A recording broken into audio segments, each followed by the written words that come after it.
be doing some more shearing today. That's why I got my hat on. It's not a hair wash day, so got to keep it covered. I did want to share with you my new babies. So we had some new babies. We had 8 babies born yesterday. Let's go right over here. Ta-da! This is Miss Hester. She's a purebred fin, and these are her 2 little lovelies. So we've got a little ram lamb and a little ewe lamb, which is exactly what she had last year.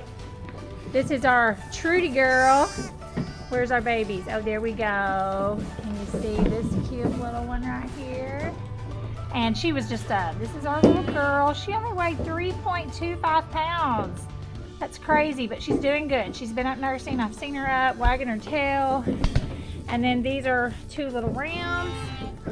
And that's exactly what Trudy had last year too. She had 2 rams and a ewe lamb. And then Belle got busy yesterday. And these are her 3 little rams. And they've been doing good. They were just out here last night when we come out here. But everybody's thriving. They're doing good. And so I thought what I would do today is just kind of tell you what I do for lambing, just a few of the things. One thing we'll talk about are the jugs. That's what these little pens that they are in are called. Jugs can be constructed in many different ways.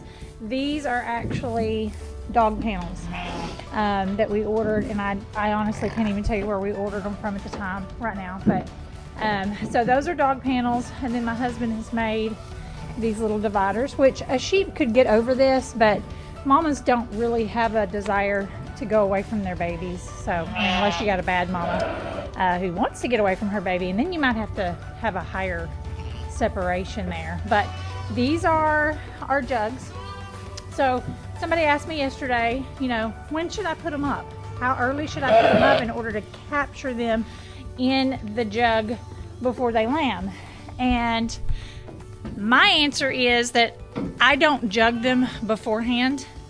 Of course, we have this nice barn this year, and so they're gonna lamb out here somewhere, and then we're just gonna gather them up and put them in a jug. But before, they've always lambed in the field.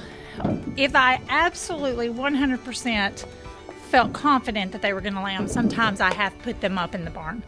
But most of the time, I just let nature take its course. We just let them lamb. We do keep a very close eye on them.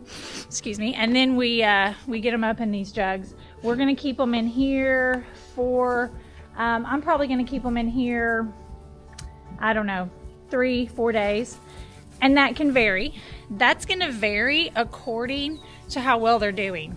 If somebody's not doing very well, they're going to stay up longer, just because then I can assist. We can supplement if we need to supplement milk, but I do try very, very, very hard. I don't want a bottle baby. I try very hard to not have a bottle baby. I want mom to be able to take care of them, but there have been instances where I have had to supplement, but I still try to keep them with mom. I still want them nursing mom as much as possible, and then I'll supplement. But my goal, they were born on Thursday. My goal is to let them out of here on Sunday. I'll show you what else I do right after they're born. The next thing I was going to show you, he's one of my new little, what are you? Oh, it's a little girl. Okay, so this is a little ewe lamb, born yesterday. One of the other things that I do is I dip their navels in betadine. So betadine, you know, there's a lot of germs, a lot of microorganisms in a barn, in a field, anywhere, everywhere in the world, there's microorganisms, and there's good ones and there's bad ones, okay? But because little lambs are a little sensitive to things, one area of risk to infection is their little navels. So I take betadine, and I found this. This is just at the local Walmart. Just a little plastic container with a lid.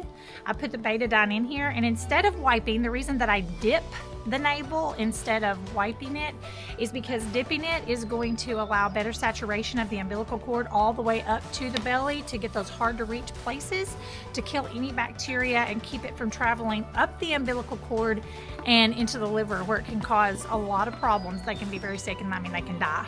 So, so I dip immediately as soon as I know that they've been born. I come out and I dip them in this. Just take the lid off, stick it up to their belly, kind of turn them over just a little bit to make sure that it gets right up against the belly. And so that's my method for navel dipping. Look at that little sweet face. So the next thing we do is we weigh ours. We weigh them on birth. I like to record a birth weight, and then we try to weigh weekly. So here's the scale that we use. We hang it from a cable. This is not one of your fancy ones. This one does not figure in averages. It doesn't record and keep everyone's weight. They've got some really fancy ones that do that. Love to have that, but just can't afford that right now. So we use this one. It's got the little hook on it.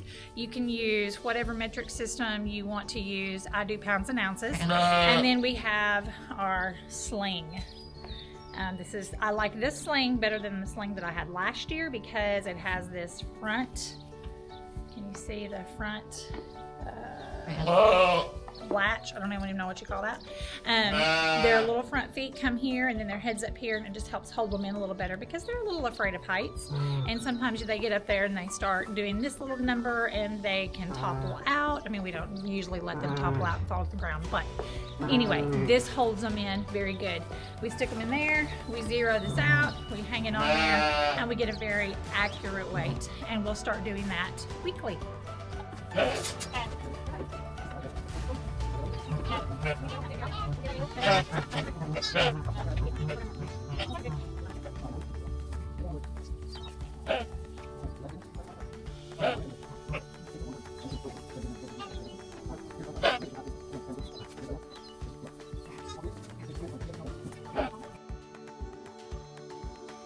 Another thing that's good to do if you cannot get your sheep sheared before they lamb is to get their back ends cleaned up really good, and this is called crutching. As you can see on this ewe before, you can barely see her vulva and you cannot see her udder at all. And I like to be able to see those things before they start lambing to, of course, let me know when they're coming. I also like to see their udder development. Here's a short video. This is how we do it. We get rid of all that old wool back there. This helps babies to find mama's teats a whole lot better. It makes for a cleaner environment. It also will help prevent fly strike.